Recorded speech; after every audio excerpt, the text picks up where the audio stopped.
Heart attack risk ಇಂದ ತಪ್ಪಿಸ್ಕೊಳ್ಳಕ್ಕೆ ಪ್ರತಿಯೊಬ್ರು ಕೂಡ ಈ ಹತ್ತನ್ನ ಫಾಲೋ ಮಾಡ್ಬೇಕು. ಪ್ರತಿಯೊಬ್ರು ನಿಮ್ಮ ಆಹಾರದಲ್ಲಿ ಒಮೆಗಾ ರಿಚ್ ಫುಡ್ ಗಳನ್ನ ಆಡ್ ಮಾಡಿ. ಚಿಯಾ ಸೀಡ್ ಮತ್ತೆ ಫ್ಲಾಕ್ಸ್ ಸೀಡ್ ನ. ಇದು ಇನ್ಫ್ಲಮೇಷನ್ ಕಡಿಮೆ ಮಾಡುತ್ತೆ, ಆರೋಗ್ಯಕರ ಕೊಲೆಸ್ಟ್ರಾಲ್ ಲೆವೆಲ್ ನ ಮೇಂಟೈನ್ ಮಾಡೋದಕ್ಕೆ ಸಹಾಯ ಮಾಡುತ್ತೆ. ಪ್ರತಿದಿನ 8 ಗ್ಲಾಸ್ ನೀರನ್ನ ಕುಡಿಯೋದನ್ನ ಮಿಸ್ ಮಾಡಬೇಡಿ. ಬ್ಲಡ್ ಫ್ಲೋ ಸ್ಮೂತ್ ಆಗುತ್ತೆ, ಹಾರ್ಟ್ ಗೆ ಸ್ಟ್ರೈನ್ ಆಗಲ್ಲ.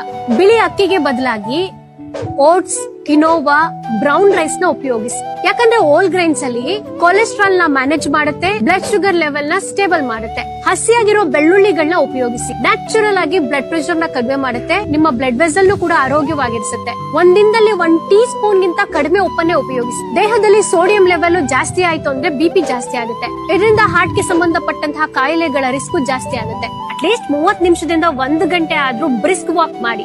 ನಿಮ್ಮ ದೇಹದಲ್ಲಿ ಬ್ಲಡ್ ಸರ್ಕ್ಯುಲೇಷನ್ ಚೆನ್ನಾಗಾಗುತ್ತೆ, ನಿಮ್ ಹಾರ್ಟ್ ಹೆಲ್ತ್ ಕೂಡ ಚೆನ್ನಾಗಿರುತ್ತೆ. ದಿನದಲ್ಲಿ 15 ನಿಮಿಷ ಆದ್ರೂ ಮೆಡಿಟೇಷನ್ ಅಥವಾ ಬ್ರೀತಿಂಗ್ ಎಕ್ಸರ್ಸೈಸ್ ನ ಪ್ರಾಕ್ಟೀಸ್ ಮಾಡಿ. ಸ್ಟ್ರೆಸ್ ನ ಕಡಿಮೆ ಮಾಡುತ್ತೆ. ಅರ್ಧ ಕಾಯಿಲೆಗಳು ಸ್ಟ್ರೆಸ್ ಇಂದಾನೇ ಬರುತ್ತೆ, ಅದಕ್ಕಾಗಿ ಇದನ್ನ ರಿಡ್ಯೂಸ್ ಮಾಡೋದು ತುಂಬಾ ಇಂಪಾರ್ಟೆಂಟ್. ಡೀಪ್ ಆಗಿ ಫ್ರೈ ಆಗಿರೋ ಫುಡ್ ತಿನ್ಬೇಡಿ, ಪ್ರಾಸೆಸ್ ಫುಡ್ ಗಳನ್ನ ತಿನ್ಬೇಡಿ, ಶುಗರಿ ಫುಡ್ ಗಳನ್ನ ತಿನ್ಬೇಡಿ. ಯಾಕಂದ್ರೆ ಇದರಲ್ಲಿ ಉಪ್ಪು, ಸಕ್ಕರೆ, ಟ್ರಾನ್ಸ್ ಫ್ಯಾಟ್ ಜಾಸ್ತಿ ಇರುತ್ತೆ. ಇದು ನಿಮ್ಮ ಹಾರ್ಟ್ ಆರೋಗ್ಯಕ್ಕೆ ಒಳ್ಳೆದಲ್ಲ. 1 ಮುಷ್ಟಿಯಷ್ಟು ಬಾದಾಮಿ ಪಿಸ್ತನ ತಿನ್ನಿ. ಇದರಲ್ಲಿ ಹೆಲ್ದಿ ಫ್ಯಾಟ್ ಇರುತ್ತೆ, ಮೆಗ್ನೀಷಿಯಂ ಇರುತ್ತೆ, ಹಾರ್ಟ್ ಗೆ ಒಳ್ಳೇದು. ಉಪ್ಪಿಲ್ದೇ ಇರೋ ಪಿಸ್ತನ ತಿನ್ನಿ. 7 ರಿಂದ 8 ಗಂಟೆಗಳ ಕಾಲ ನೆಮ್ಮದಿಯಾಗಿ ನಿದ್ದೆ ಮಾಡಿ. ಇದರಿಂದ ಹಾರ್ಟ್ ರಿದಮ್ ಇಶ್ಯೂಸ್ ಎಲ್ಲ ಕಡಿಮೆ ಆಗುತ್ತೆ, ಬಿಪಿನೂ ಕೂಡ ಕಡಿಮೆ ಆಗುತ್ತೆ. ಈ ವಿಷಯಗಳು ಗೊತ್ತಿಲ್ಲದೆ ಇರೋ ಸ್ನೇಹಿತರಿಗೆಲ್ಲರಿಗೂ ಶೇರ್ ಮಾಡಿ, ಸೇವ್ ಮಾಡ್ಕೊಳ್ಳಿ. ತಪ್ಪದೆ ನಮ್ಮ ಪೇಜ್ ಅನ್ನು ಕೂಡ ಫಾಲೋ ಮಾಡಿ.